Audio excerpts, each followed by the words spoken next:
విశాఖపట్నం పశ్చిమ నియోజకవర్గం పారిశ్రామిక ప్రాంతంలో సీజనల్ వ్యాధుల నివారణపై మలేరియా సిబ్బందికి అవగాహన.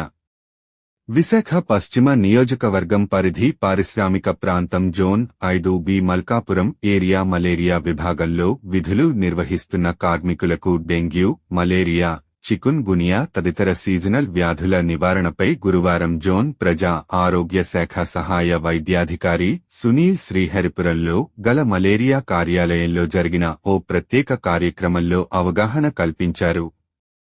ఈ సందర్భంగా ఆయన మాట్లాడుతూ ప్రతి ఒక్కరూ సమయపాలన పాటించాలని, తమ వార్డులలో ఉన్న ప్రజలతో మమేకమై సీజనల్ వ్యాధుల వలన కలిగే అనర్థాలు వారికి అర్థమయ్యే రీతిలో వివరించి తద్వారా సీజనల్ వ్యాధుల ఉధృతికి అడ్డుకట్ట వేయాలన్నారు. యాంటీ లార్వల్ ఆపరేషన్ను పక్కాగా నిర్వహించాలని, ఒక ఇంటికి వెళ్లేటప్పుడు